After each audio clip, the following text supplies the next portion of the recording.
Hello friends, the school of સાયન્સના video લેક્ચર્સમાં આપ સર્વે મિત્રોનું હાર્દિક સ્વાગત છે. આજે આપણે વાત કરીશું ધોરણ 12 વિષય જીવ વિજ્ઞાન. જીવ વિજ્ઞાનની અંદર આપણે વાત કરીશું ચેપ્ટર નંબર 13 સજીવો અને વસ્તી. સજીવો અને વસ્તીની અંદર મિત્રો આપણે વાત કરી ચૂક્યા આગળ કે જૈવિક ઘટકો એટલે કે પ્રાણીઓ જે છે એ બીજા પ્રત્યે અથવા તો આપણે એવી વાત કરી શકીએ કે પ્રાણીઓ જે છે એ કેવી રીતે પોતાનું શરીર જે છે એ સાચવી શકે છે, કઈ રીતે એ મૃત્યુ ન આવે એના માટેના પ્રયત્નો કરે છે. એની અંદર આપણે પહેલી વાત કરી ગયા નિયમન કરવું.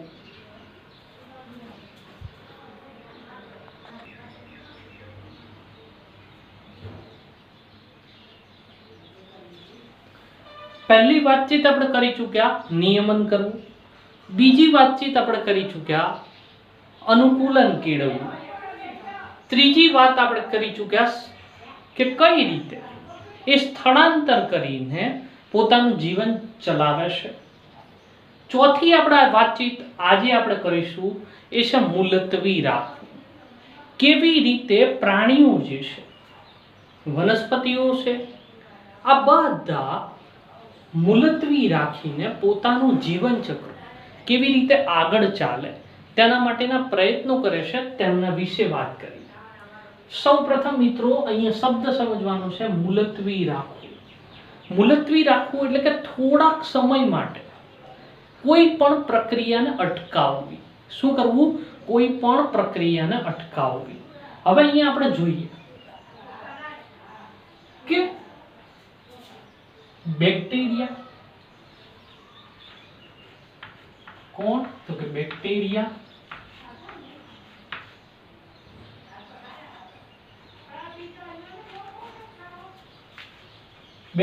સિવાય ફૂગ, આ સિવાય વાત કરીએ તો કેટલીક નિમ્ન કક્ષાની વનસ્પતિઓ,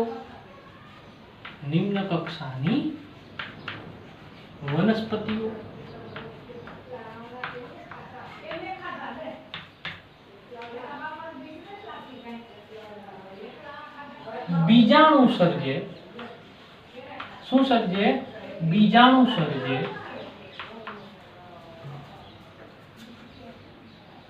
કે જેમની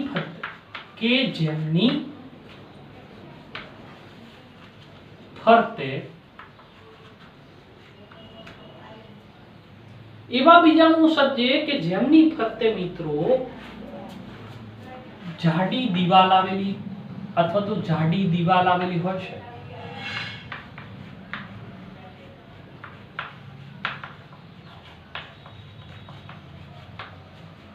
શું આવેલું હોય છે?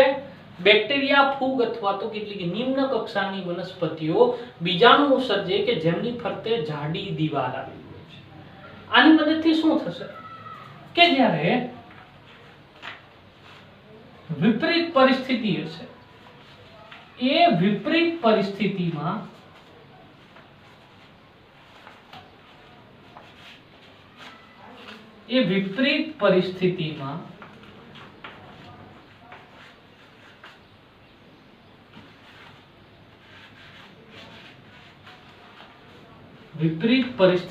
જે છે એ જીવન ટકાવી શકે.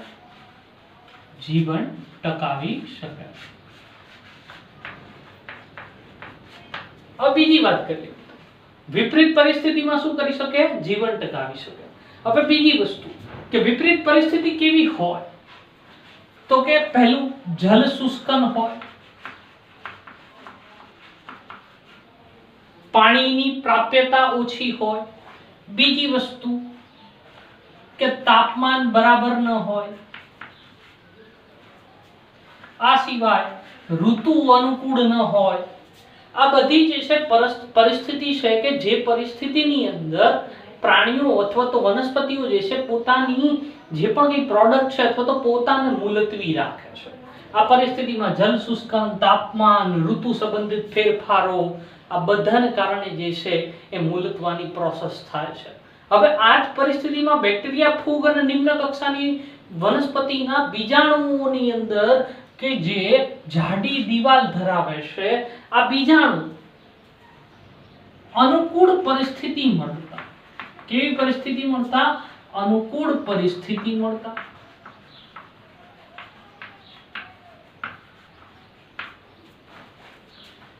ફરી પાછા શું થાય છે? તો કે અંકુરિત થાય છે. ફરી પાછી જ્યારે યોગ્ય પરિસ્થિતિ મળે, આ યોગ્ય પરિસ્થિતિની અંદર આ બીજાણુઓ જે છે મિત્રો ફરી પાછા જે છે એ અંકુરિત થાય છે અનુકૂળ પરિસ્થિતિ. એ જ રીતે જો આપણે મિત્રો બીજી કોઈ એક્ઝામ્પલ સહિત આપણે જો વાત કરવી હોય તો બીજા એક્ઝામ્પલ ની અંદર હું તમને અહીંયા એક્ઝામ્પલ આપી શકું કે દાખલા તરીકે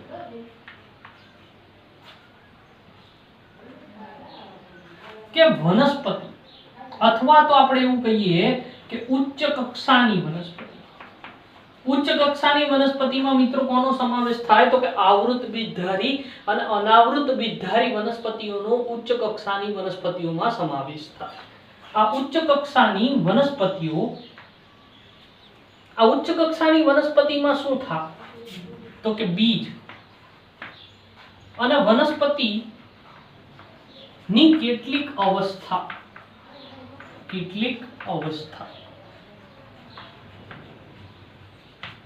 એની અંદર શું જોવા મળે? તો કે સુષુપ્તતા અવસ્થા જોવા મળે.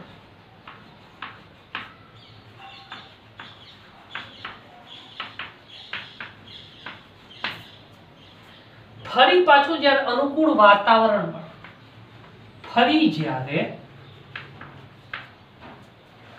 અનુકૂળ વાતાવરણ મળે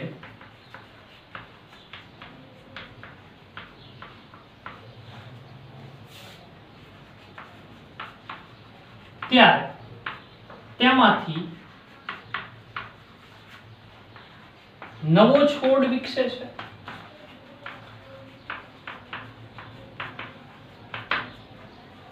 હવે પહેલી વસ્તુ કે આ અનુકૂળ વાતાવરણ કોને આપણે કહીએ? તો કે પહેલી વસ્તુ અનુકૂળ વાતાવરણની અંદર આપણે વાત કરીએ તો કે અનુકૂળ વાતાવરણ કોને કહેવાય? તો દાખલા તરીકે બીજાંકુરણ માટે જરૂરી ઘટના તો કે પાણી, બીજું છે તાપમાન. આ અનુકૂળ પરિબળો છે. તાપમાનની સાથોસાથે મિત્રો વાતાવરણ. દાખલા તરીકે ઘઉં વાવવા માટે શિયાળો જે છે એ સૌથી અનુકૂળ સમય છે. બીજી ઋતુની અંદર ઘઉં ઉગે પરંતુ જે છે એનો જે ઉતારો આવવો જોઈએ એટલે કે હેક્ટર દીઠ જેટલું આપણને એનું પ્રોડક્શન મળવું જોઈએ એટલું મળે નહીં. તો અનુકૂળ પરિસ્થિતિની અંદર જે છે એ વનસ્પતિઓ જે છે એ બીજ અને બીજી કેટલીક અવસ્થાઓ જે છે એ સુષુપ્તતા અવસ્થામાં જે છે અનુકૂળ પરિસ્થિતિ ન હોય ત્યારે હોય. જ્યારે અનુકૂળ પરિસ્થિતિ મળે, પાણી મળે, તાપમાન મળે, યોગ્ય વાતાવરણ મળે, યોગ્ય પોષક દ્રવ્યો મળે, એવી પરિસ્થિતિમાં અંકુરણ પામે. અંકુરણ પામીને એમાંથી શું બનાવે? નવો છોડ મિત્રો જે છે એ નિર્માણ કરે છે. હજી વધુ એક્ઝામ્પલ સાથે આપણે વાત કરીએ મિત્રો.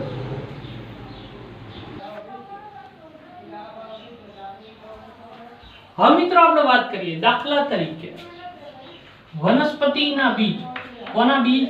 તો કે વનસ્પતિના બીજ. બીજને આપણે કઈ અવસ્થા કહીએ છીએ? તો કે વનસ્પતિના બીજની જે અવસ્થા છે એમને આપણે કઈ અવસ્થા કહીએ છીએ? સુષુપ્તા અવસ્થા. આ સુષુપ્તા અવસ્થાની અંદર બીજનો જે છે સંગ્રહ કરી શકાય.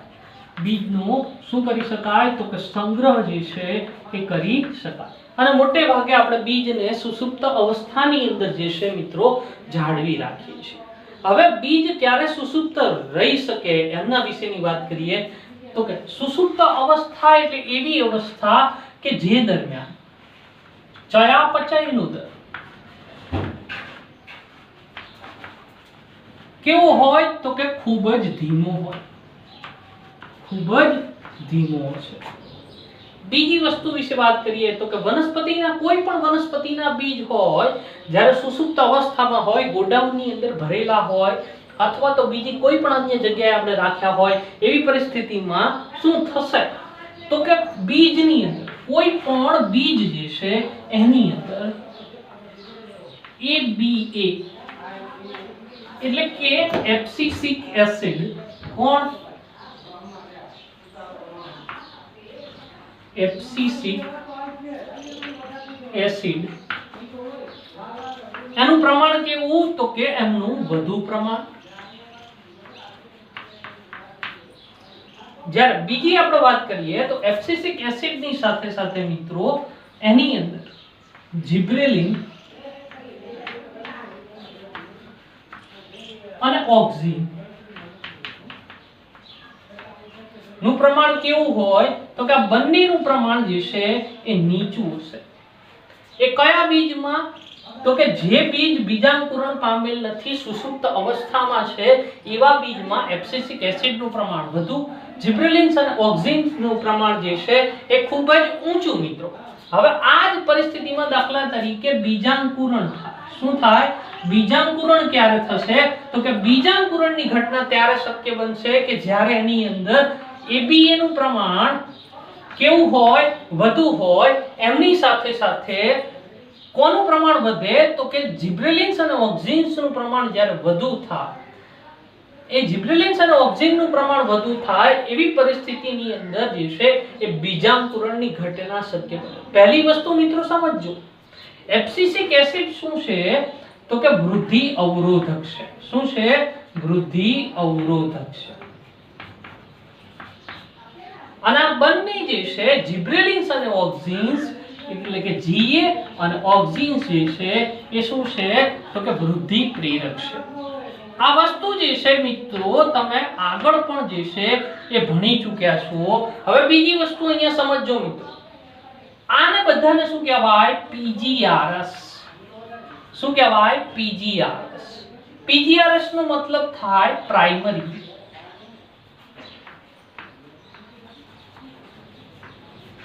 growth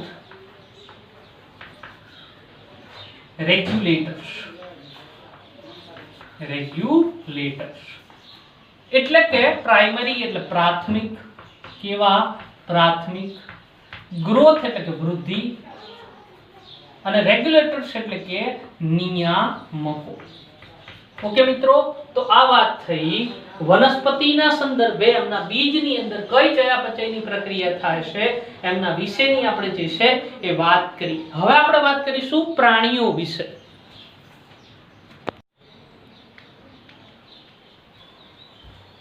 હવે મિત્રો આપણે વાત કરીએ પ્રાણીઓ વિશે એવા પ્રાણીઓ કે જે શરીરની પ્રક્રિયાઓને કેવી રાખે છે તો કે મુલતવી રાખે છે પ્રાણીઓની અંદર આપણે વાત કરીએ તો દાખલા તરીકે આપણે ત્યાં જે પણ કઈ ઋતુઓ છે શિયાળો ઉનાળો ચોમાસું એને કારણે પ્રાણીઓ ઉપર જે છે એ અસર પડે છે દાખલા તરીકે વાત કરીએ રીંછ આપણે અહીંયા જે રીંછની વાત કરીએ છીએ કાળા રીંછની વાત નથી કરતા આપણે અહીંયા જે રીંછની વાત કરીએ છીએ એ વાત કરીએ છીએ પોલાર બિયરની કયા બિયરની પોલાર બિયરની આ પોલાર બિયર એટલે કે સફેદ રીંછ કેવું રીંછ સફેદ રીંછ એ રીંછ કે જે ધ્રુવીય પ્રદેશોમાં જોવા મળે છે ક્યાં જોવા મળે છે ધ્રુવીય પ્રદેશમાં કે જ્યાં શું હશે કે ખૂબ જ ઠંડી હોય છે ખૂબ જ ઠંડી શેના કારણે હોય તો કે ત્યાં જે છે એ બરફ હોય છે નિરંતર બરફ હોય છે હવે પહેલી વસ્તુ એમાં પણ જ્યારે શિયાળો હોય શું હોય શિયાળો હોય શિયાળાની ઋતુની અંદર ત્યાં ઠંડીનું પ્રમાણ ખૂબ જ વધે ઠંડીનું પ્રમાણ શું થાય તો કે ખૂબ જ વધે ઠંડીનું પ્રમાણ વધે એવી પરિસ્થિતિમાં શું થાય કે રીંછ જે છે એ આ તાપમાન સહન ન કરી શકે તાપમાન એટલે કે ઠંડી જે છે એ સહન ન કરી શકે એવી પરિસ્થિતિમાં શું થશે કે રીંછ જે છે એ શરૂઆતમાં કે જ્યારે ઠંડી ઓછી છે ત્યારે રીંછ જે છે એ ભરપૂર ખોરાક મેળવશે ભરપૂર શું મેળવશે ખોરાક મેળવે અને એવી પરિસ્થિતિમાં કે જ્યારે તાપમાન જે છે ખૂબ જ ઓછું થાય એવી પરિસ્થિતિમાં આ રીંછ જે છે એ કેવી નિંદ્રા, તો કે શીત નિંદ્રા, જેને આપણે શું કહીએ, શીત સમાધિ તરીકે પણ ઓળખીએ છીએ, જેને આપણે શું કહીએ, શીત સમાધિ તરીકે પણ ઓળખીએ છીએ। આ એવી પ્રક્રિયા છે કે જે દરમિયાન શરીરની જે પ્રક્રિયા છે, શરીરની લૌકિક પ્રક્રિયા, ઉત્સર્જનની પ્રક્રિયા જે છે સ્ટોપ થઈ જશે। એવી પરિસ્થિતિમાં શરીરમાં જે સ્ટોરેજ એનર્જી છે, એટલે કે શરીરમાં રહેલ સંચિત ખોરાક, સંચિત ખોરાક એટલે કે જે જમા થયેલો જે ખોરાક છે, જે ચરબી છે, એમનું જે છે એ મેટાબોલિઝમ થશે। આ સંચિત ખોરાક જે છે એ ચયાપચયની પ્રક્રિયા દરમિયાન, ચયાપચયની ક્રિયા દરમિયાન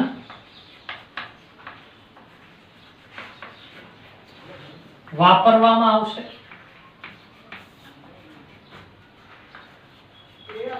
અને જ્યારે ફરી પાછી અનુકૂળ પરિસ્થિતિ પ્રાપ્ત થાય, એવી પરિસ્થિતિમાં રીંછ જે છે એ ફરી પાછું જાગી અને પોતાની જે નિયમિત પ્રક્રિયા છે, એ નિયમિત પ્રક્રિયા જે છે એ કરવા લાગશે મિત્રો। તો આ વાત થઈ રીંછ વિશે। અન્ય પ્રાણીના એક્ઝામ્પલ્સની અંદર પણ આપણે વાત કરીશું। આ નોટ ડાઉન કરી લેજો મિત્રો। હવે મિત્રો આપણે વાત કરીએ દાખલા તરીકે ઉનાળા દરમિયાન। ઉનાળા દરમિયાન શું થાય, તો કે તાપમાન વધે। શું વધે? તાપમાન જે છે એમાં વધારો થાય। આ વધતા તાપમાનને સાથે તળાવ, નદીઓ, સરોવર, સમુદ્ર, સમુદ્રમાં એની બહુ ઝાઝી ઇફેક્ટ થશે નહીં। આ બધાને કારણે શું થાય, તો કે પાણીનું બાષ્પીભવન થાય, પાણીનું બાષ્પીભવન થાય। આ બાષ્પીભવનને કારણે જે નાના જળ સ્ત્રોતો છે, નાના જળ સ્ત્રોતો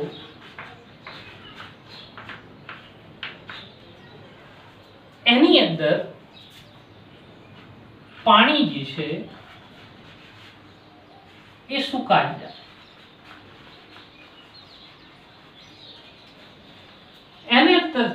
એને કારણે જે તેમાં વસવાટ કરનારા પ્રાણીઓ છે, તેમાં વસવાટ કરનારા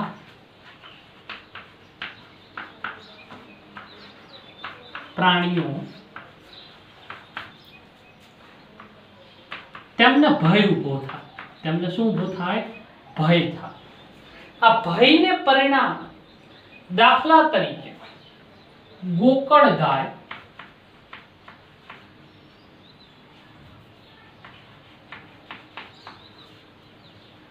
તળાવની અંદર રહેલી માછલીઓ,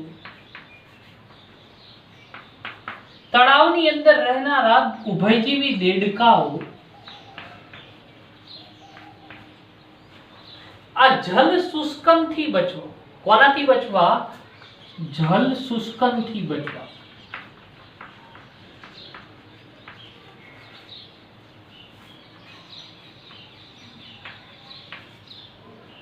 એક સમાધિ લેશે। આ સમાધિને કહેવામાં આવે ગ્રીષ્મ સમાધિ। કઈ સમાધિ કહેવામાં આવે મિત્રો? આ સમાધિને કહેવામાં આવે છે ગ્રીષ્મ સમાધિ। કેવી સમાધિ? ગ્રીષ્મ સમાધિ। ગ્રીષ્મ સમાધિ એટલા માટે કહેવામાં આવે કારણ કે ગ્રીષ્મ ઋતુમાં એ લેવામાં આવે છે। હવે બીજી વસ્તુ, એ સમાધિ ક્યારે લેવામાં આવે છે? તો કે ઉનાળા દરમિયાન લેવામાં આવે છે, જ્યારે તાપમાનમાં વધારો થયેલો હોય। આ વધતા તાપમાન સામે પ્રાણી ટકી ન શકે માટે જે છે એ આ પ્રકારની સમાધિ જે છે એ લેવામાં આવે છે। એ પહેલા ભરપૂર માત્રામાં ખોરાક લેવામાં આવશે, ત્યાર પછી ગ્રીષ્મ સમાધિ લેવામાં આવશે। અને પ્રાણીઓ જે છે જ્યાં સુધી ફરી પાણી પાણીથી સ્ત્રોત એટલે કે દાખલા તરીકે તળાવ ન ભરાય ત્યાં સુધી આ સમાધિમાં રહે છે, ત્યાં સુધી આ સમાધિમાં રહે છે.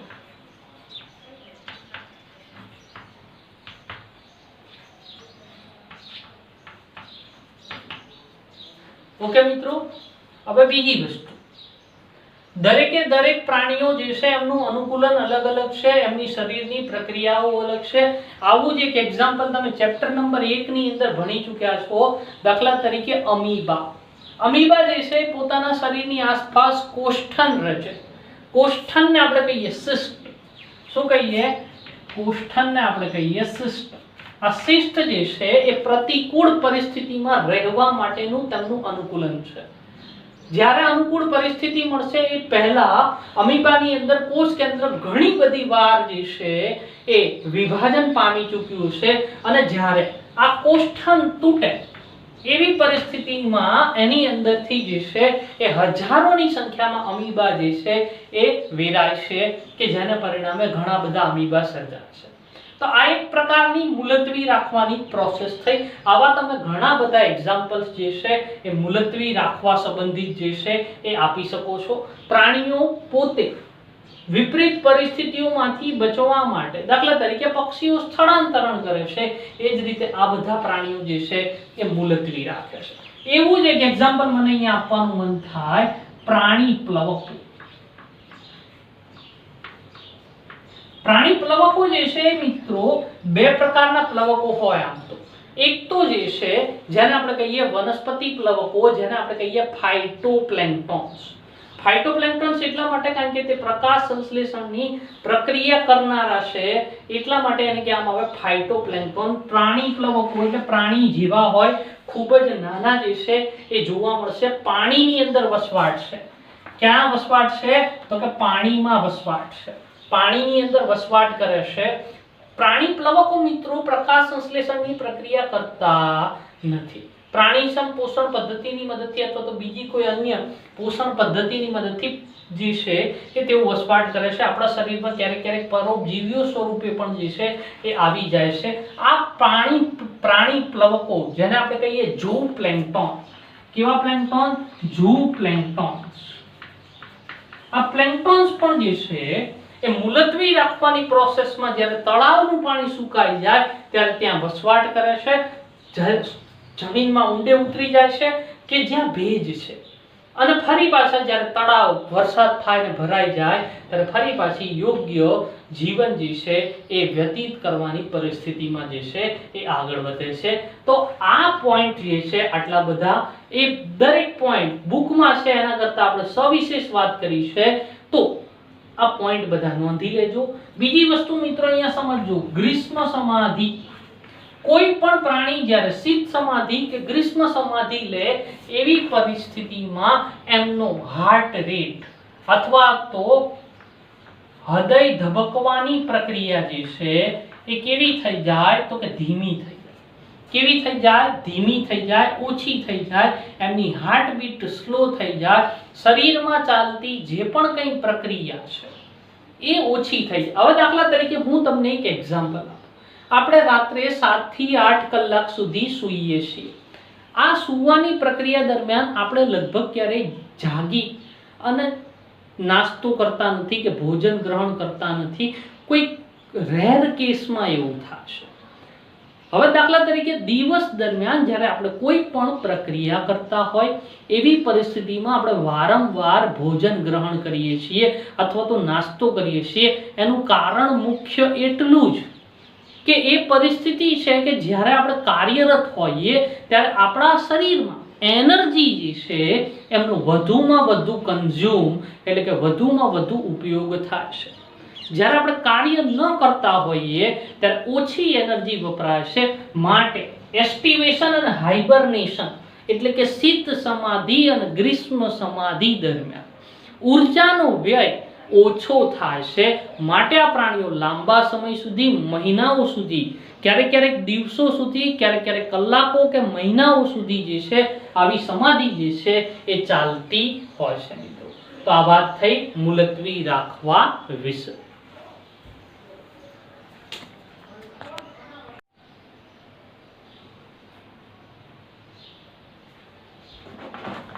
હવે મિત્રો આપણે જોઈએ આપણો જે ચાર્ટ છે જે શરૂઆતમાં આપેલું છે. શરૂઆતમાં મેં તમને એટલા માટે નથી સમજાવ્યો કારણ કે ક્યારેક ક્યારેક જે છે બધી કન્ડિશન આપણે જાણતા ન હોઈએ ત્યારે આપણને ખ્યાલ ન આવે. અહીંયા જે પણ કંઈ 4 પ્રક્રિયાઓ છે, 4 પ્રક્રિયાઓની અંદર પહેલી જે પ્રક્રિયા છે એમના વિશે આપણે વાત કરીએ. જે આપણી પહેલી પ્રક્રિયા છે, પહેલી પ્રક્રિયા જે છે એ આપણું છે નિયમન કરવું. બીજી પ્રક્રિયા છે અનુકૂલન કરવું. ત્રીજી પ્રોસેસ જે છે એ છે સ્થળાંતર કરવું. અને ચોથું જે છે એ છે મુલતવી રાખવું. ઓકે, આ 4 પ્રાણીઓની 4 પ્રક્રિયા વિશે અત્યારે આપણે વાત કરી રહ્યા છીએ. એની અંદર આપણે હવે વાત કરવાની છે સજૈવિક પ્રતિક્રિયાનું આલેખીય નિરૂપણ. એટલે કે પ્રાણીઓ કેવી પ્રતિક્રિયા આપે છે એનું આલેખ સ્વરૂપે આપણે વાત કરવાની છે.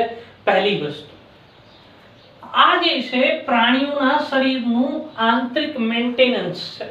એટલે કે પ્રાણીઓ પોતાના શરીરને આંતરિક એટલે અંદરથી કઈ રીતે મેન્ટેન કરે છે એના વિશેની પ્રક્રિયા આપણે આ બાજુ દર્શાવીશું. અને બાહ્ય પરિબળો એટલે કે પર્યાવરણમાં બાહ્ય સ્તરમાં જે થતા ફેરફાર છે એને આપણે જે છે એ અહીંયા દર્શાવીશું. હવે દાખલા તરીકે સમજજો કે બહાર કોઈ પણ તાપમાન કે વધતું તાપમાન તો એ આ રીતે આવશે. પરિબળમાં થતો ફેરફાર અહીંયા આ બાજુ આવશે. હવે આપણે પહેલી વસ્તુ વિશે વાત કરીએ. પહેલા વ્યક્તિઓ છે નિયામકો કે જે બદલાતા બાહ્ય પર્યાવરણ સાથે પોતાનું આંતરિક સ્ટ્રક્ચર એની અંદર આંતરિક તાપમાનમાં પણ ફેરફાર કરે.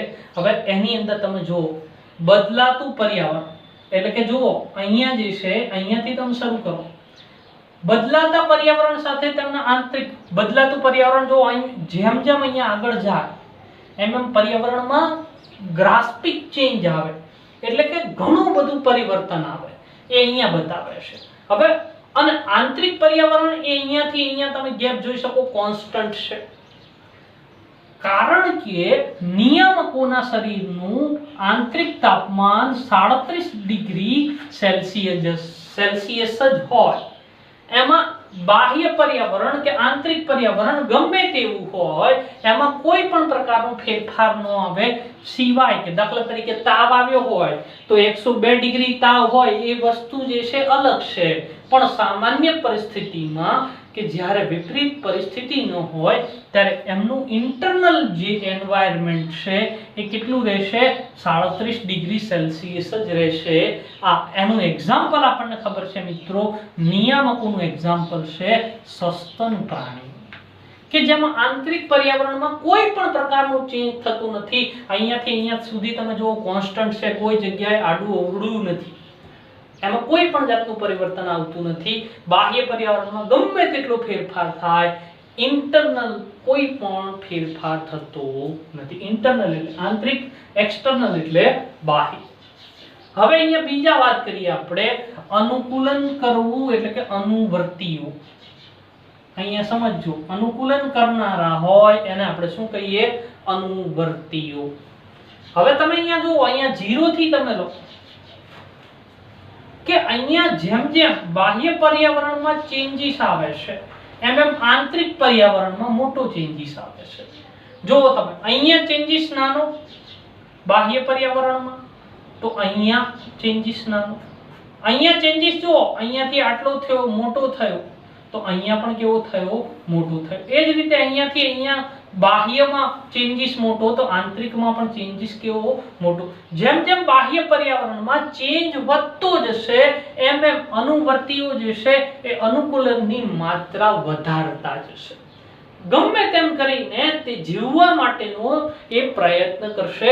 અને બીજા છે આંશિક નિયામકો કે જે વધારે પડતું નિયમન નથી કરી શકતા એને આપણે શું કહીએ છીએ? આંશિક નિયામકો તરીકે ઓળખીએ છીએ. જો એક ટાઈમ સુધી જે છે એ અનુકૂલન સાધીને પ્રયત્ન કરે છે, પરંતુ પછી તેઓ કેવા થઈ જાય છે? સ્થિર થઈ જાય છે. દાખલા તરીકે અહીંયા તમે એસ્ટિવેશન હર્બિનેશનમાં જતા રહેતા પ્રાણીઓ જે છે એમના ઉદાહરણ તરીકે જે છે એ લઈ શકો. અનુકૂલનકારકના એક્ઝામ્પલ જે છે એમના વિશે આપણે ઓલરેડી મિત્રો જે છે એ વાત કરી ચૂક્યા છીએ. આજના વિડિયો લેક્ચર્સની અંદર મિત્રો આટલું જ. વધુ ચર્ચા જે છે એ આપણે આવતા વિડિયો લેક્ચર્સની અંદર કરીશું. ત્યાં સુધી જે છે થેન્ક યુ, આભાર.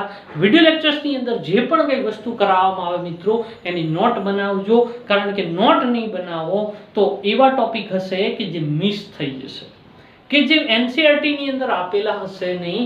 અહીંયા જે છે હું તમને એકદમ ઈઝી રીતે જે છે એમને શીખવાડવાનો પ્રયત્ન કરતો રહીશ. તમે ચૂકી જશો તો તમારું બગડશે, માટે દરેક પોઈન્ટ જે છે એને નોંધ કરી લેજો. થેન્ક યુ, આભાર.